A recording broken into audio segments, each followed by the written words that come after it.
Erekera mukwano gw'abangi. Ozi tugenda wa? Tugenda wa mpozi?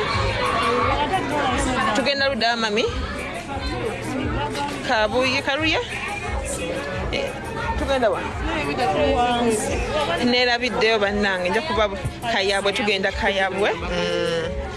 Nabagala okutuwa ku mabugo musobola osomba enamba ya famire. Nabaterako ku mabugo kubanga munnange gye yafiiridde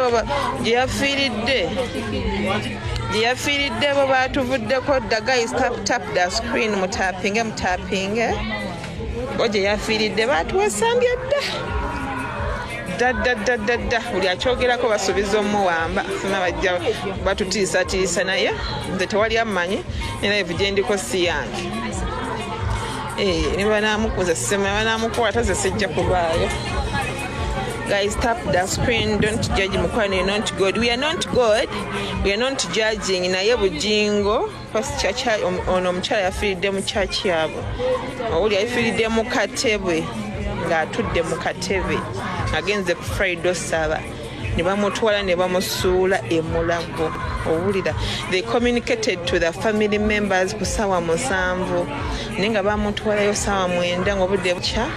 ne bamusula e Mulago. They had to communicate to family members ku ssaawa 7. Guys, church teyafuddeyo bo kyadde baagala nti omusumba ajje abeerewoko kuba eyafudde yayinako background ya pressure ulwadde wa pressure naye mbu yali yawona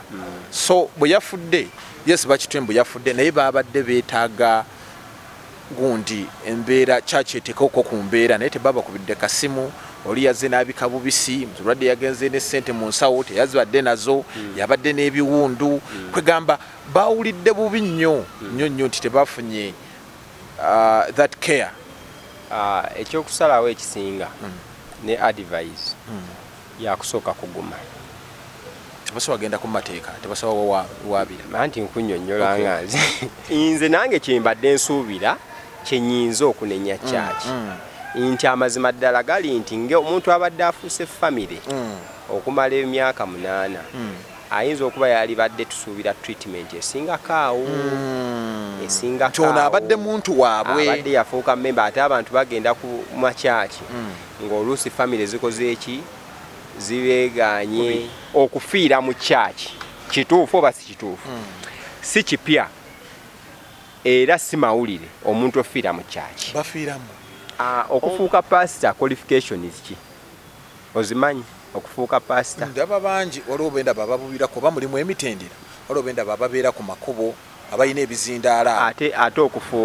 okufuuka imam osoma olaba enjawulo kyengezaako kunyonnyola awo tugende nti regulator w'eddiini kikulu nnyo okufuuka imaamu okufuuka sheeke okufuuka haaji waliwo emitendera before okufuuka father waliwo emitendera therefore tuba tulina okuwa advocatinga nti wabeewo emitendera nti mitendera egyo enteekateekebwa oba ojja kwewola kyogamba ekyokukola ki nze ndaba ensonga eyo kyekinene kyenyigirabamu nti treatment that human treatment gyoyinza church gyeyinza otuwanga example yeyabuzeemu. Okay, welcome to the show. Basebole banyabo abatambula naffe ku mukutu guno ogwa Megatron Media awamu ne Uganda what?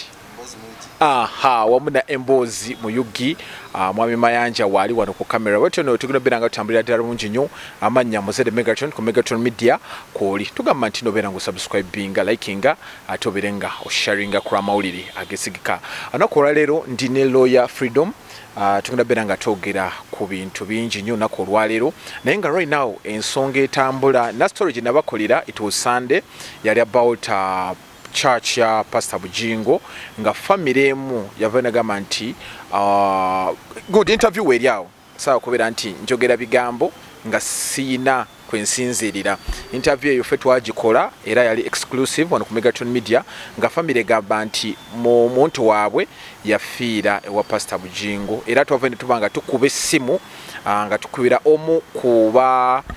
babikira nti omuntu afudde naye ne tumubuuza kyali kitya nagamba ati yafiira ku kyaki bayamba muyambe ndowooza yagwamu obuzibu ne bamuyamba bamutwale mu ddwaliro yafiira mu kkubo ate awo nebigambo bityo ebitambula onako olwaino ndese kanso atubulire nti for example omuntu obwaba afiiridde mu kyaki guba gusingaani abantu bafiira mu kyaki balina kukolebwa batya emisango gino kozi ebibuzo bingi ansa ntono ku nsonga eno famire esika omugwa ata pasita yandize n'abeerawo n'atusabira pasita yandikoze bwati ne bwati ebigambo bingi soka obuze ku bantu Council Freedom atuvanye tugende maaso batulaba mwenna mwebale nnyo abafunye ebirungi twebaza mukama abafunye ebibi mwenna tubasabira buli kimu kijja kuba kirungi tusabire n'abaganda baffe abasobodde okutuula P7 kuba si buli omuntu omukisa agufunye tubasabire basome bulungi ate beeyongereyo n'emisomo gyabwe kyekisinga obukulu nze ntera okugamba abantu nti tutamaguza agamba twekalakaasize mu nnimiro naye nze ntera okugamba twekalakaase nga wetuweerera abaki abaana kubanga ffenna embeera yaffe teyali nnungi naye okulemera ku ssomero kukyusiza obulamu bwaffe.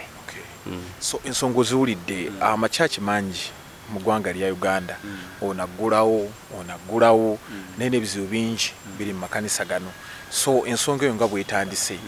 omuntu nga tannaggulawo kyaki mwenga mwe bannamateeka biki balina okugoberera kati ekisooka oyogera ku kyaki oba oyogera ku ddiini ffenna tugenza okujja ng'eddiini weeri Uganda egenza okutondebwawo ng'eddiini weeri kubanga ffe eddiini mu 1877 around there wetulaba Christianity ng'ejja abaminsani babayita abaminsani nga bajja but before that emabegako mu 1850 awo ate abawalabu baali basooka ne bajja ne batuleetera obusiraamu kati ensi weegenze ng'ejja ne tulaba nga ne born again bajja abalokole nga bajja so era waliwo n'omuyimbi yagamba yayimba oba ngoma yayimba ddiini za Joseph n'ayimba oluyimba agamba twebaza president okukkiriza obulokole something like that so eddiini zize zikola ki zijja mpola zimeruka naye ekizibu kyosooka ne woba mu debate ya ddiini nga muyina enkayana ekisooka okujjako nti si gwe yagireeta wabeerawo yakola ki yagireeta so ensonga za church ensonga z'eddiini ziri sensitive nnyo woba ozoogerako era oyina okuba so cautious ekyokubiri eddiini wano e Uganda tuli secular nti eddiini zonna zikola ki enzikiriza zonna si ddiini enzikiriza zonna zikkirizibwa kati we ziba zikkirizibwa regulator abeera kikulu nnyo kati mu ssemateeka waffe wa Uganda akawaayiro 29 kakkiriza bulungi abantu okuba nti beeyagalira mu madiini gaabwe n'okwasosietinga balina right okubeera mu nzikiriza zaabwe naye ate balina ne right okwasosietinga kitegeeza church can be an association of members ababelievingira mu ddiini emu onfuna bulungi kati woba oweneebuuza ebibuuzo ebyo era ng'onaabye-ddamu olina okwebuuza regulator n'enkola y'ekkanisa eyo oba enkola y'eddiini eyo onfuna bulungi regulator n'enkola y'eddiini eyo kubanga regulator yaba akubiriza amadiini yaba akubiriza ekkanisa ekika ky'ekkanisa eyo banga regulator ajja ow'abasiraamu ndowooza kyo kijja bakkiriya nti Uganda Muslim Supreme Council ajja kutukola ki ajja turegulatinga bulungi ajja kuteekawo enkola emizikiti mwe girina otutambulira enneeyisa empisa disciplinary measures okitegera bulungi so kati okubuuza ebyo ebibuuzo olina kutandikira ku regulator kiye kyakola ki kyate empisa kizaatadde mu makyaki so kati information gye nnina abalokole bayina obukulembeze bwabwe naye nga tonnadda ku bulokole tulina okutegeera interreligious council kuba interreligious council egatta amadiini gonna kati okukimekinga nti eddiini zonna zirina okutambulira mu kitiibwa nga zirespectingibwa ekisookera ddala kyankizo nnyo religious council okussaawo emitendera emituufu eddiini zonna kubanga eddiini kimu ku byenkizo kwe tutambulira eneeyisa moral aspect yonna mu ggwanga etandikira nnyo ku buwangwa ne ku ddiini ofuna bulungi kati ekibuuzo ensonga ng'ezo zombuuzizza interreligious council eziraba etya era guideline ki gye yassaawo ofuna bulungi nnyo kati weesanga nga ba representative ab'amadiini ag'enjawulo batuula ku ki ku board ya interreligious council naye ate ne weesanga nga be bakulembera tusanga obuzimu tebasubscribinga ku bana abarepresentinga anti ogenda okugezaako ekiwuka kijja kusalako okugeza nti eddiini zaffe nga wogambye okumerukawo ekyaki zisinziira ku muntu oyo akeera enkya n'ateekawo kyaki naye nga regulator oba obukulembeze bw'eddiini obwo tebulina layisinsi yonna oba mitendera bwe giyina okuba nti kyaki yeekola ki oba oli awo madiini agamu gyekiri naye amadiini amalala kiyinza okuba tekikola ki tekiriyo wali owuliddeko ekigambo diocese nti kati eddiini eyo eyina diocese ng'eyina ne parish wansi kitegeeza eyina emitendera engeri gyetambulamu n'egyetambuzaamu ensonga kati twalirabye amadiini gonna nga weegatyo kubanga wegaba weegatyo empisa oba kye twayizise culture enkola eya kyaki eyo eba emanyiddwa kuviira ddala ki waggulu nga wabaawo ekintu ng'ekyo nti omuntu oba memba endiga efiiridde mu kkanisa wabaawo olujegere olulondoola yes kati ekibuuzo kiri nti wano ng'ekyabaddewo mu neeyisa y'eddiini eyo kyeyini ki esobola okulondoola oba enkwata eyakwatiddwamu ensonga eno ddala ejjayo ekifaananyi ky'eddiini eyo ofuna bulungi wakati ensonga za mirundi ebiri ensonga ey'eddiini n'ensonga ya security kuba ng'eggwanga nga poliisi eyina obuvunaanyizibwa okuba nti oyo omuntu eyafiiridde mu kyaki eyina enkizo okuba nti emukuuma naye ate n'okutegeera ekyamuviiriddeko okukola ki naye ate nga ne kyaki eyina obuvunaanyizibwa we yabadde okuba nti omuntu oyo yabadde alina okubeera mu mbeera ki nungi era yabadde alina okukuumibwa bulungi era waaba yafudde ki omuntu ki kyaki yonna kye yalibadde ekola ku muntu alowooza mu society kyaki ki kyeyalikoze after the incident kuba kati ono omukyala akuviira ddala ku Bat Valley ng'apasa Bujingo gyali gy'abadde asabira ne bajja bonna nga batambula bonna naye abasinga beebuuza kyaki yo yabadde mumanyi pasita yategedde kuba abantu bangi kyaki zaffe ozimanyi ez'abalokole omuntu ava eri nagaa leero ndi wakusabira wa Ssenyunga leero ngenda kusabira woono ngenda wakusabira woono yenkola gyenkugambye ey'amadiini zino eddiini endala saagala tugambe gamerukawo nagambye we tuba tudisikasinga ku ddiini tubeere sensitive ffe tukwate ekifaananyi ekyabaddewo tukinyonyole mu bugazi kubanga twagambye okumerukawo it is a right kuba tuli mu secular amadiini mangi nnyo ne gotamanyi agaliyo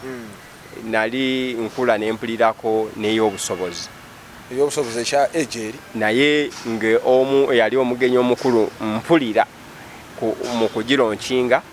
yali pulezidenti waaki towulira byali bituufu kakati ekyokumerukawo teyinza kuba discussion naye ekyakoleddwa okuba nti ddala kyakoleddwa mu butuufu oba nedda. Ekyokubiri okufiira mu kyaki kituufu oba si kituufu. Si kipya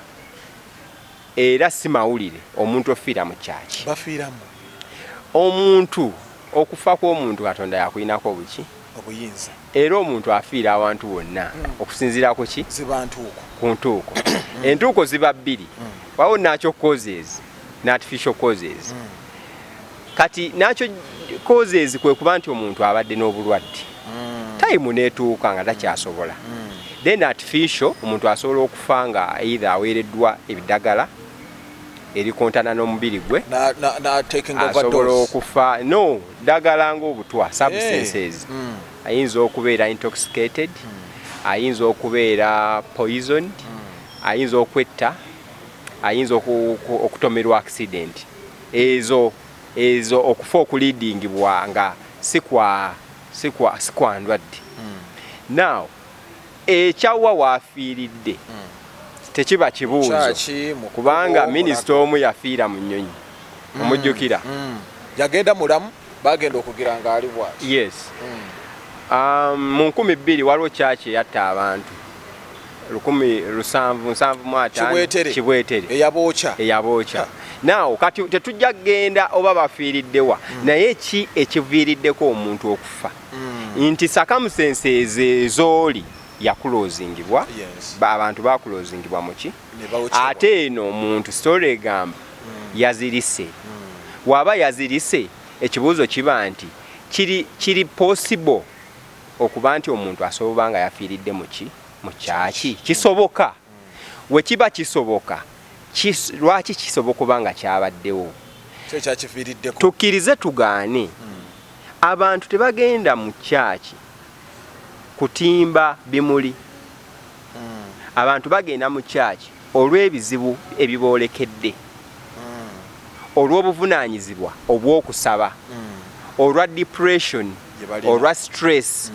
So it is very possible era abamu ku balina TV tulaba nnyo nga abasumba balaga n'olulaga nti omuntu alina obulwadde obumazeeko ebbanga ki. So we kibanga church may be next to hospital. Church nga tusobola okuba nti esobola okuba nga essuubi ly'omuntu eyo liriraanye eddwaliro. Church eriraanye eddwaliro. Kanso oguluma okwo tekuba kuwa bantu nina gwe nabadde nnyumya naye nagamba nti yakolerako omusumba omu nga abalwadde bakuŋŋaanira ku kyaki ye. Omusumba oyo yafa. Kakati nga yakimanyi bulungi tasobola kuwonya abalwadde abo era ono yeyagamba ku mulwadde omu nti gwe pneumonia yakuluma genda mu ddwaliro lwakujjanjaba. We yagenda mu ddwaliro ne bamujjanjaba n'awona naye ng'omusumba amusibye akatamba. Awo nkugambira we kibanga abantu baffe bo balowooza church is next to hospital. Kitegeeza kisoboka. Ensonga yange gijjayo eri nti abantu bebanga essuubi lyabwe eryokugenda mu ddwaliro liri mu kyaki nga wanaaba alwaddemu mu kifo ky'okuddukira ku ddwaliro agamba kyaki ejja kumponya. Kitegeeza it is possible omuntu oyo agenze n'obulwadde okufiira mu ki ng'omulwadde wayinza okuddukira mu ddwaliro naye n'afiira mu ki mu ddwaliro. So kati kinzizaayo ku kye nagambye nti regulator aliwa nti religious council eriwa ekoze omulimu gwayo to ensure nti nga woogambye nti abantu oba abasumba baffe oba abakulembeze b'eddiini baffe balina okumanya mandeeti yaabwe ne mandeeti y'amalwaliro. Ekyokubiri ddi woosindika nga gwe omusumba ddi woosindika omuntu mu ddwaliro. Onfuna bulungi kubanga kisoboka okuba nti omuntu asoose kuva mu ddwaliro n'agamba biganye kaŋŋende mu ki mu kyaki. Twogera facts byebibeera mu community. Ate era kisoboka omuntu okugenda mu kyaki n'agamba biganye kaŋŋende mu ki mu ddwaliro ate era eriyo n'akozesa byombi. Kaŋŋende mu kyaki nsabirwe ate ŋŋende ne mu ki. Council freedom buno tebuba bufere. No, akola obufere si mulwadde. omulwadde asalawo genda ku kyaki omusumba agamba omulwadde jangu nkuwonye ng'akimanyi bulungi nti obulwadde nasaba buwonya asiba katamba obujulizi nze naawe tetubulina nontantiiru nga tubufunye eri avuddeyo kuba amakyaki mangi era waliyo oluusi abavaayo waliwo n'olutalo nawulirako amakyaki n'amakyaki nga we nagaye twagala discussinga personality nga geetwalira ng'onaagamba n'abasumba babikola tobalaba nga n'aleetera ono ate nga bonna bali mu ddiini ye kati senga bavaayo obujulizi oli n'agamba nti waliwo obufere musango basobola omussaako muki omusango naye kyenkugamba nti ebiseera ebisinga tolina bujulizi olw'ensonga nagambye nti eddiini twagisangawo ffe tukuze weeri okufuuka pasita qualifications ki ozimanyi okufuuka pasita ndaba bangi waliwo benda bababubirako oba mulimu emitendera waliwo benda bababeera ku makubo abalina ebizindaala ate okufuuka imaamu osoma olaba enjawulo kyengezaako kunyonnyola awo tugende nti regulator w'eddiini kikulu nnyo okufuuka imaamu okufuuka sheeke okufuuka haaji waliwo emitendera okufuuka father waliwo emitendera therefore tuba tulina okwa-advocatinga nti wabeewo emitendera nti mitendera egyo enteekateekebwa oba ojja kwewola kyogamba ekyokukola ki ekyokufera okuyimba okufuuka omuyimbi oyina kuba naki talent naye okuba nti oli mu kibiina ky'abayimbi ekiyinza okuba kyonna ekiyinza okubaawo nga oyina kuba naki oyina okwewandiisa oyita mu process yonna ekutuusa wali nti gwani oyimbira wa buli kimu tosobola kumala gava eri n'ogamba nti ze ngenda kusamba liigi ya Uganda ne weetuuma nti Megatron FC tomorrow n'ogamba ngenda samba Villa waliwo emitendera kampuni yennyini ng'oyagala kukola bizinesi mu Uganda ogiwandiisa waliwo emitendera fufa gy'ejja okuyisaamu nga regulator w'ebyemipiira mu ki Now ebintu ebyo byo biba bijja kusuubirwa nnyo olw'ensonga tewali regulator so state yeyina omusango ku nsonga eyo state yalibadde n'omusango naye nagambye ekikula ky'eddiini eddiini zaffe lwaki nkubuuzizza nti okufuuka pasita kikyoyina okuba nze mmanye ekintu kimu webale nnyo gye nabadde ansa njagala olabikirwa kakati okulabikirwa kwange gwe obujulizi bwako obumanyi kitegeeza nze mu nzikiriza yange mba nfuuse nga ntuukiridde okuweereza kyobola nagambye ebyeddiini bizibu because nze I was ordained kunya amaanyi era nsobola okukola kino sobola okusabira omuntu naawona tewali muntu alina test na weighing scale emeasuringa maanyi ago kati kitegeeza tuddayo ku nnono ne tujajinga okusinziira si ku regulator wabula okusinziira ku nnono ya kyaki enkola ya kyaki eyo eri etya abantu ebakwata etya bamemba baprotectinga batya kati ne tujajingira awo wakati nga tukwanaganya n'amateeka gaki ag'eggwanga kubanga wadde kyaki naye ate erina subscribinga ku mateeka gaki g'eggwanga okugeza wawulidde Cameroon yasambiddeko Uganda omupiira yasambira ttiimu ki yasambye ne Kenya naye ekyaleeta Kenya wano okuva ewaayo gusambira wano kubanga FIFA yagenda nezuula nti emitendera gy'ekisaawe tegituukiridde gye Kenya ebisaawe tebituukana na mutindo oba na mutindo kati kitegeeza kyaki yonna etuuza abantu abasukka ennamba bweti regulator oli gwe nkugamba yalibadde ateekawo emitendera 1 beerayoko ne kaki ne ka clinic number 2 toilet zibeere ennyonjo number 3 security ebeere bweti number 4 enkuba wejja tekosa abantu okitegeera bulungi no byonna regulator because at the end of the day tutunulira a church is for the good of mankind. Church erina kubeera ku lwa bulungi bwa muntu so si ku lwa kutta bulungi bwa muntu. So whether omuntu anajja ng'alina athema oba onfuna bulungi circumstances zizze abantu bano bangi tufuneyo ka ambulance wadde ka miliyoni meka 3 tukateekewaawo omugobereze Endiga efunye obuzibu akalinnya buli twogera bajja lowooza nti tuyina that's why naga tetwogera linnya ya church abantu bategere nti bye tudiscussinga biyamba ki gwanga nti ddala kituufu okubeera mu circumstances bwezityo abantu obeera n'abangi omwana omuzadde azze n'omwana omwana yekyanze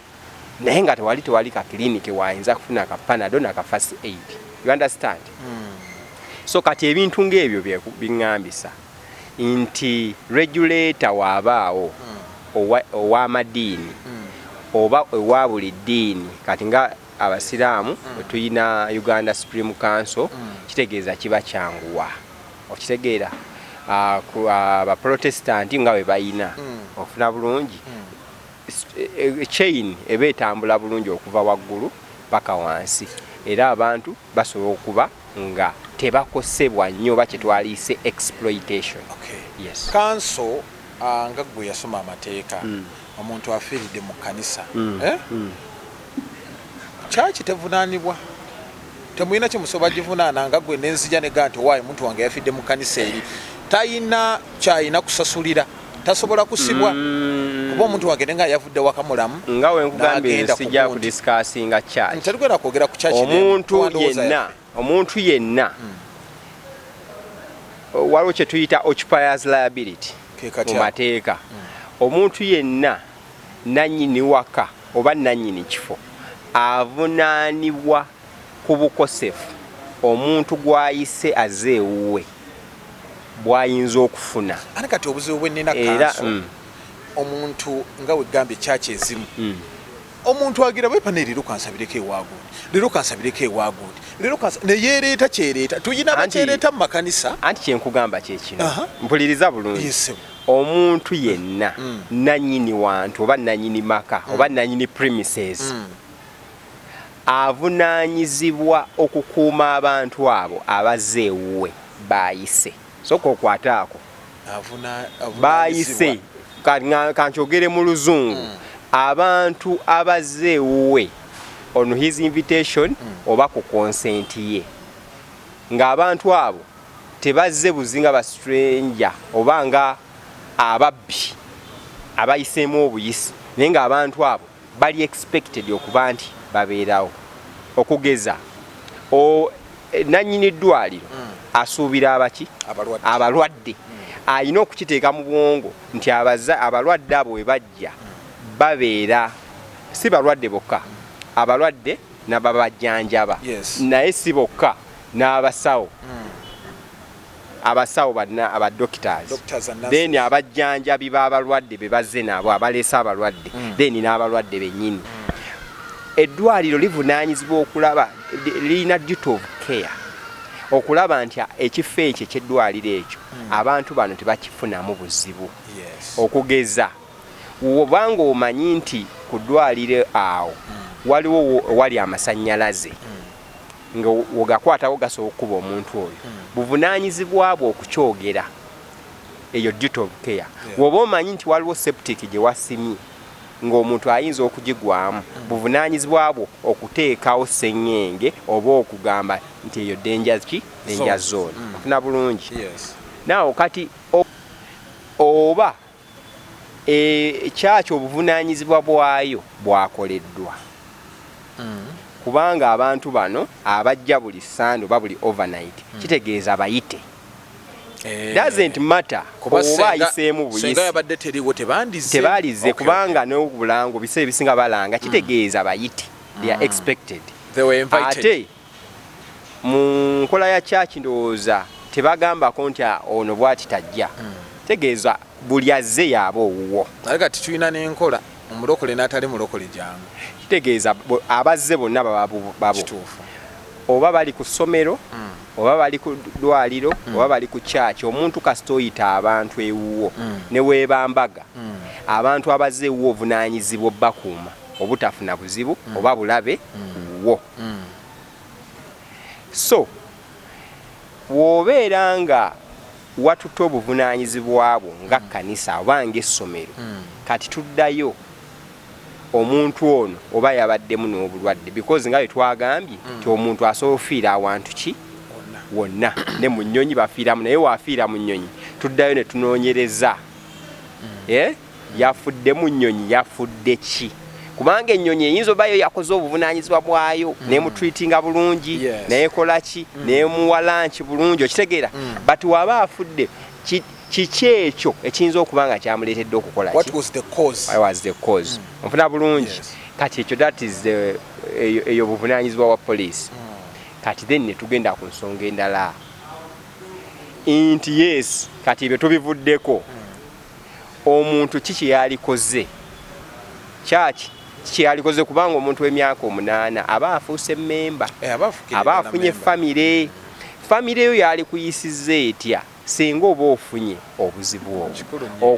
okuviira ddala nga ozirise paka kuki paka mu ddwaliro ndowooza famire yonna eba enyolwa eba efaayo olaba nga otreatingibwa kubanga sitoola egamba ono omuntu yavuddewo nga muki nga mulamu kitegeeza nga famire wali oweerezaako omwana ku ssomero nga ali mu kisulo omwana waaba mu kisulo obuvunaanyizibwa buba bwaki bwa ssomero ne waaba alwadde basobola ne bamutwala mu kasick bay before taking him or her at home kati newe kyalibadde omuntu ono ng'atwaliddwa mulago responsibility yonna ne care n'obujjanjabi oba ba asha nga basatu ne babeerawo ne bamakinga sure nti at least batekinga due care eri omuntu oyo nze ndaba ensonga eyo kyekinene kyenyigirabamu nti treatment that human treatment gyoyinza church gyeyinza otuwanga example yeyabuzeemu kashumanitaako naye nga biri byonna byo bibaawo abantu bafa kyobala kati eyabookeza mu kyaki kati naye we tugamba kozi bafiira mu kyaki naye ate tosobola kirireetinga na kino waliwo yafiira mu nnyonyi yafa tanatuuka gyeyali alaga yali agenda Dubai waliwo muzeeyi wange yali avuga emmotoka edda naŋŋamba omuntu bamusanga mu takisi ng'afa ng'afudde nga mmoloka egenda bweti baalisaidize nakasongole bagenda oggira omuntu ono nga teyeenyeenya ng'omuntu akoze eki afudde so wasobola okuba nga waliwo nakyo kozezi esobola okuttira omuntu ki wonna waabaali naye tuba tulindako tulabe kozi omuntu yabadde muleka hatyata kubanga yafiira mu nnyonyi minisita bagenda ne batuwa ripooti nti yali heart failure akati ne wano tuba tujja kulinda tulabe naye human treatment eyo ndowooza okuva eri church yes of course ne pyara ya church oyina okyogerako kikulu nti banaalaba omuntu nga live about pyara ya church egundi eyogamba nti batreatinze but pyara nti sometimes n'okukkiriza omuntu ono okukkiriza nti afiiridde mu church ate nga church tugamba preaching wise bagamba bawonya naki bawonya n'abalwadde lusi n'abafu babazuukiza so kati debate mu preaching olusi eyinza owanvuwa how comes nti omuntu yaganye owonera mu because I've seen many churches ng'abasumba bajja ne kubalema emiggo ne bagisuula eri ne babajjamu ebipulasta kati kikuleetinga debate nti amaanyi agawonya matono mu church eyo kikuleetinga debate nti ddala abasumba baffe basobola ozuukiza abafu basobola owonya so kati karasha ako oluusi ak'okwanguya ne bamuddusa mu ddwaliro ewekibasi ekyali etagisiza kasobola okujja olwa factors endala kati nga ggwe Council Freedom mulwanyizi w'eddembe famire eno oyinza kugiwa magezi ki famire kuba nalabye nze natuuseewo era shoko eri ku Megatron Media nga bakambwe naye nga nabo kye bagamba nga wooyogedde nti church teyafuddeyo bo kyadde baagala nti omusumba ajje abeerewoko kuba eyafudde yayinako background ya pressure obulwadde bwa pressure naye mbu yali yawona so bwe yafudde yes bakitwe mbu yafudde naye baabadde beetaaga gundi embeera kyakyetekako ku mbeera naye tebaba kubidde kasimu oli yazze n'abika bubisi mulwadde yagenze ne ssente mu nsawo teyazibadde nazo yabadde n'ebiwundu kwegamba baawulidde bubi nnyo nti tebafunye that care ekyokusalawo ekisinga ne advice yakusooka kuguma tebasobola genda ku mateeka tebasobola waabira anti nkunnyonnyola nganze yakusooka kuguma because at the end of the day nga wenkugambye cause osobola waabira muntu olw'okuba yafiiridde mu nnyonyi owaabira ennyonyi anti okufa kuli nakyo senga kyovula nga tusooke tulinde postmortem senga ebezze nga there is a question around okusinziira kubanga investigation esobola okutandikira ddala okuveeka yavuddeyo atya what if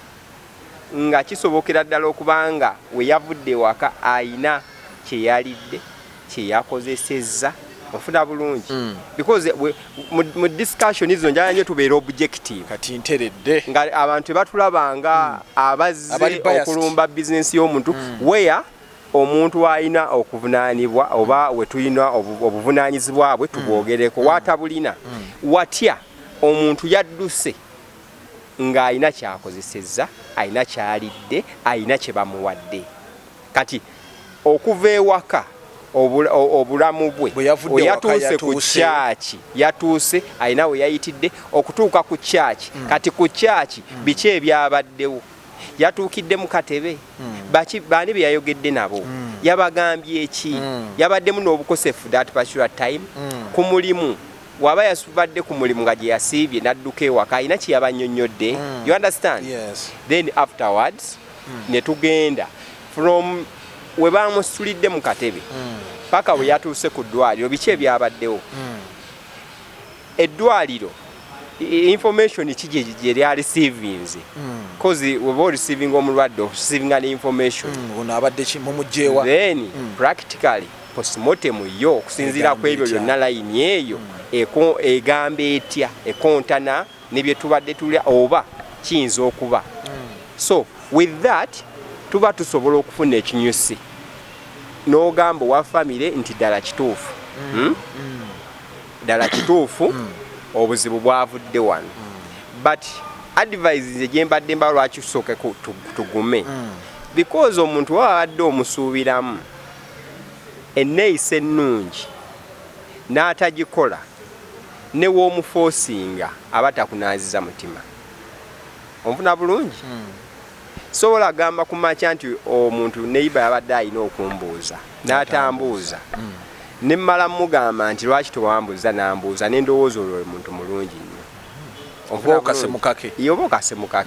so kati olw'okuba tetunnalaba postmortem so ajajinga nti kati bagende bakoleki bakoleki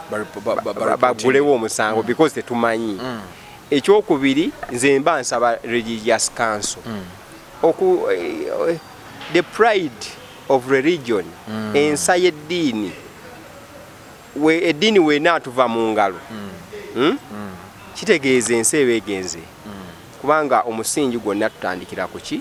gutandikira ku ddiini so tuddemu turegulatinge amadiini gaffe tekewo structures at least tuhavinga ekintu ekirungi council of freedom nga tukyatambula wali ofunyeeko ku musango ogukwatagana n'eddiini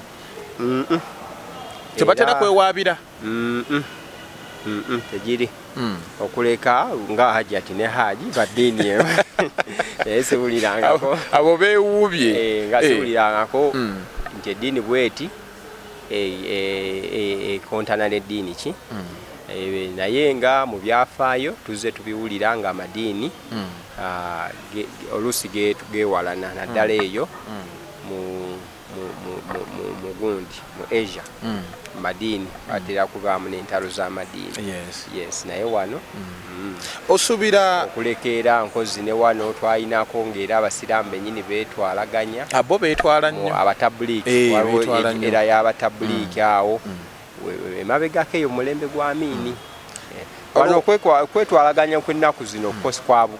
kwa administration kutereeza administration naye kuli kwali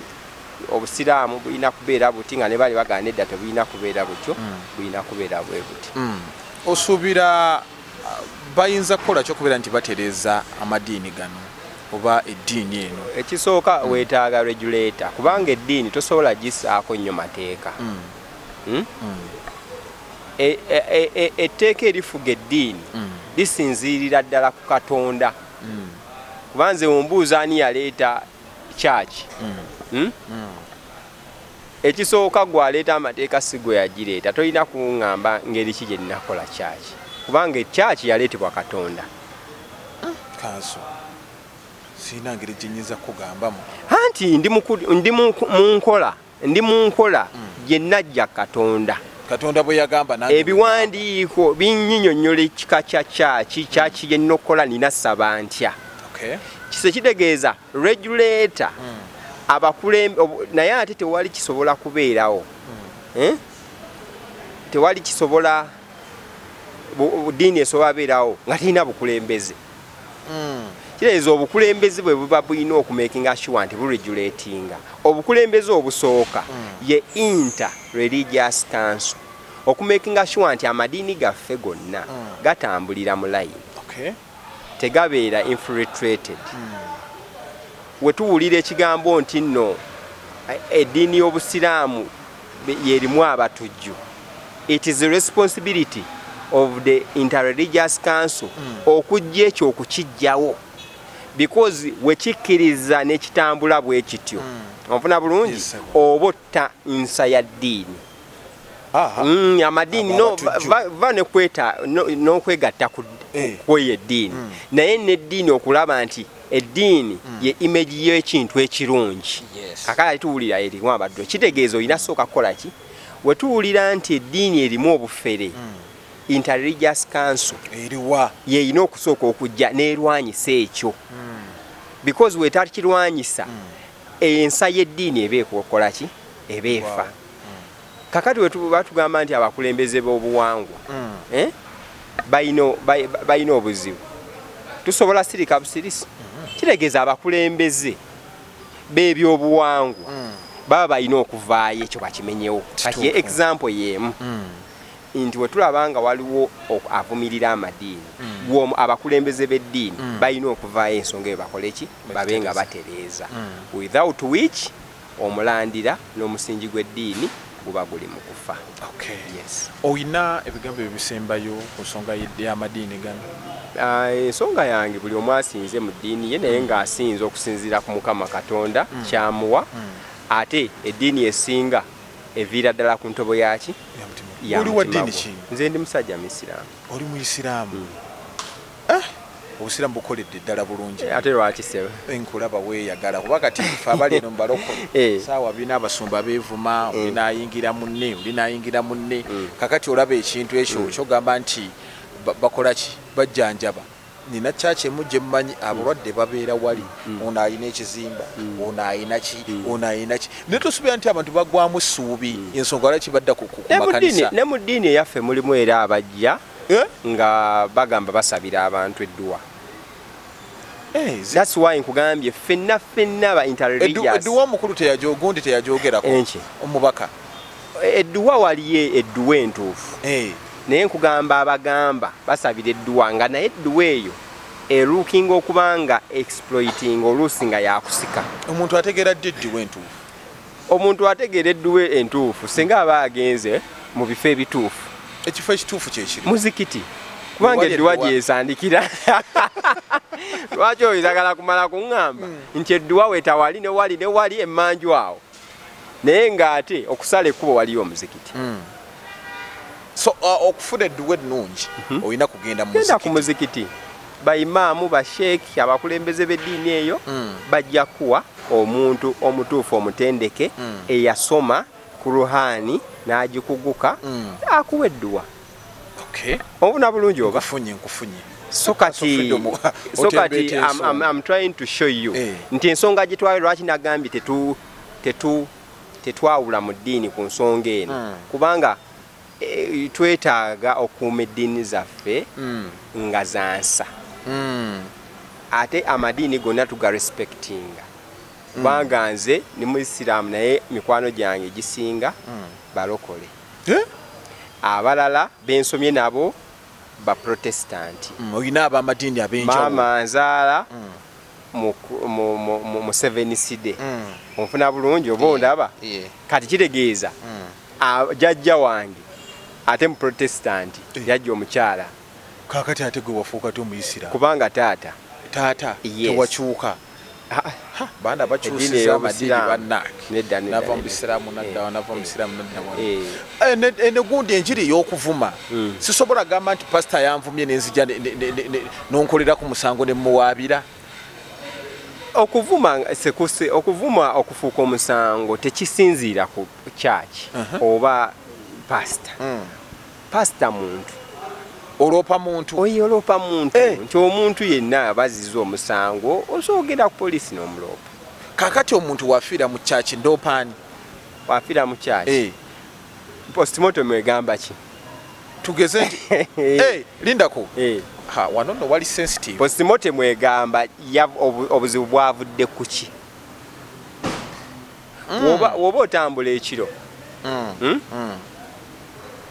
ababbi ne bakkuba ejjinja n'okutuga n'okukoonebwa emmoloka byonna bireete God forbid omuntu oyo akikoleddwako ng'afudde byonna bireeta okufa naye byonna bituleetera investigation leads zanjawulo kyetugenda okutandika onoonyereza kigenda bakyanjawulo. Ow'ejjinja kisoboka okubanga presumption esooka nti ekyokubiri essimu ye bamusanze nayo sente bamusanze nayo kakiba tujja kgenda katulabe oba ebyettaka bino ayinamuko kantu k'ettaka enkaayana z'ettaka naye sente waba tezasigazza essimu sobola okugamba paka babadde babbi onfuna bulungi weba accident abadde atamidde oba avuga naye kaakati we bamukonedde wano ddala kituufu emmoloka eyinza okuddukirawo sipiidi ebinnyanga bingi oli teyamukoonye bukoonyi n'adduka teyamusuddewo busuuzi onfuna bulungi so kati postmortem nkulu nnyo. Ekyokufiira mu kyaki si kikulu naye ekyaleetedde omuntu okufa kikulu kubanga kyaki ebaddewo emyaka kanso kyaki ebaddewo wakawulira ameka abafiiramu kati awo nkugambira tulina okubikula obwongo lwaki tutalowoleza wano tugende paka mu ddwaliro abasawo bagamba abasawo baleete postmortem awo tutandike postmortem ebe jatulaga ani avunaanyizibwa ono yazze mulwadde yabadde mwasima yabadde mugundi. Okay, that means that omusango tugujja ku kyaki senga postmortem egamba nti alina kyeyalidde nga yabaddemuuko kyeyalidde kyekyamukosezza. Okunoonyereza kutandikira ddala waka yavudde emmere yavudde naye agiridde ku mulimu ku mulimu abadde ayina batakwatagana nabo oba waka abadde takwatagana na mwami we wetuba ku kyaki nga kyabadde kyakulya yaguzeewa keeke soda gwe yanywedde onfuna bulungi buli omu akola obuvunaanyizibwa bwe. Postmortem tulina kusooka kulaba egamba ki nalabye obuvunaanyizibwa wa kyaki kubeererawo omuntu oyo afudde. Nze nange kyembadde nsuubira kyenyinza okunenya kyaki nti amazima ddala gali nti omuntu abadde afuuse famire okumala emyaka 8 ayinza okuba yali badde tusuubira treatment esingakaawo ono abadde muntu waabwe abadde yafuuka memba ate abantu bagenda ku makyaki ng'oluusi famire zikoze eki zibeeganye abalala family babayita ku mikolo bagamba tebajja okubasondera tebabasondera kati n'asalawo azimbe family endala. Kanso okoze statement ennungi obadde ng'eyabaddeyo abakyala bakoze statement bagamba kale ku kyalo kyonna baali batwogerera waki musabireeyo kakati era bali mu kutusekerera nti olabe musabira mu kyaki z'abantu abangi tebabamanyi. So ndowooza is a question of humanity. Obuntu obuyinza okwolesebwamu eyo ensonga omuntu abadde memba wammwe abadde wa Luganda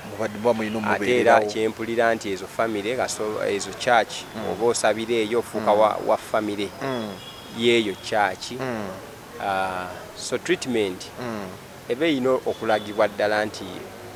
memba wa family tokyogera bwogezi naye ne mu bikolwa olagira ddala nti ki oyo wa family. Okay. Bwatyo nno tubadde ne Council Freedom era tubadde ku nsonga z'omuntu eyafudde. Bano bagamba yafiiridde mu kkubo, bano bagamba yafiiridde eri. Naye Council Freedom ndowooza ensonga zikwasaganyiza ddala bungi nnyo n'agamba nti humanity ak'obuntu ke kabadde keetaaga mu nsonga eno. Olina obugambo bw'oyagala okubeera nti osembyayo? Ndowooza kutumira ku mmeeya w'e Lubaga. Mbeera ze ng'omwagala nnyo. Anti munnaye embeera naye ntambula naye embeera naye ebiseera bingi. Ono gwe bali bakubidde ku mukolo? Aba DP. Ng'ayogedde ku Kyagulanyi. Ayogera ku Kyagulanyi n'agamba pulezidenti waffe abatumidde. Abasajja ne bagamba tojja kwogererawo kya naye tugamba nedda naliwo nange ku mukolo. Ani kati abamu balina omuze bakola enkola eyo pulezidenti abatumidde nga tabatumiddeeko ate balina n'omuze ne bakwata ebbaasa pulezidenti abubaka boobono n'ateekamu 15,000 bavumaganya omukulembeze. Anti kiba obvious nti nno President Robert Kyagulanyi omanyi bulungi. Yagamba buli omu afuuke Kyagulanyi eyo. Twetuume. Kati wogenda wootuuse olina kufuula Kyagulanyi, olina kuba Kyagulanyi, oli ambasada we. Yes, kati kwolwo mbeera ze yali ambasada. Nina ensonga zenjagala twogereko, simanyi oba onaafuna obudde obulala wiiki eno. Nalabye abantu bafa aba Nup waliwo olutalo oluli wakati wa Kasuku n'abaana Kiwuma Lukiseko omumanyi? Mumanyi bulungi. Ye yafuddeyo n'abaana. Mulwanyi waffe owa NUP. Mulwanyi wamumukkiririzaamu naye ng'akuba nnyo banne. Kyayogedde. Ani yali ani ataali. Wabali Kasuku bagamba reporting YouTube channel ye simanya state agent bamutegeera bati. Calling ye ya Kiseka yeeyo. Gombeera mu struggle. Buli omu abeera n'olutambi. Ani yamuwa omulimu? Bwe twali mu French Revolution walingawo abalina obuvunaanyizibwa bw'okukola amawulire. Anti kakati obuzibu obuliwo bano bagamba ffe abalwanyi ate ye atandise otulwanyisa. Abalwanyi balwana ki? Kiki balwana? Bo balwanirira mirembe. Anti balwana batya? Tufola aliri paso yafuddeyo ye n'agamba ajje tulwanire. Abalwanyi kiki bakoze kye balwana? Kiwuma Lukiseko akoze ki? Aliyo bano teboogera? Biki bye boogera? Oyagala boogere ki? Boogere ku struggle. Ku bintu ebiruma. Boogere nti kakati bannange copyright lo tujagala. Babyogerako dda gavumenti. Kati anti Umaro asigala akyagala. Wakati obuzibu obuliwo kaali kulumba buli kakasa. Kuba ffe abalwanyi mbw abakubye abamazeewo. No, ebiseera ebisinga entambulayo kasita obanga oyina ennono gye wakkiriza okutambuliramu kasita ogivaako ne wendi banze. Kati Kiwuma Lukiseko ayina ennono ye. Ennono ya struggle kasita olaga nti gwe nze Freedom nzikiriza okutambulira mu nnono y'okwenunula. Neweefuula agivaamu. Neefuula si kugivaamu. Nyinza n'okwefuula agirimu naye nga sigirimu. Mba nina okukomererwa. Entandaalo eba erina okundi. Kaakati Kasuku entandaalo emulye? Sijja kugamba nti emulye kubanga wakabindi pootingira kati. Obingambi kati ngenda kunoonyereza tulabe lwaki kyavudde ku ki kubeera abasinga ebiseera ebisinga bitandika bwe bityo bisooka bwe bityo afterwards ogenda okuwulira nga kubamu baminisita abalina okusomwa nga Honorable Mao mwali. Katulinde tulabe waje bigenda okuggwera nga nze munnamawulire ono ku Megatron ebibuuzo mbibuuza lawyer oba Council Freedom nabanga tuddira bulungi nnyo ensonga eyo genda obeere ng'oginoonyerezaako omalukiseka mutuufu oba kasuku mutuufu oba kasuku mukyamu tubasobola okubeera nti mbadde mutambula naffe ku mukutu guno era nga tubasobola okubeera nti subscribinga mulikinga ate mubeere nga musharinga muzere Megatron gemanya musebe bulungi mweraba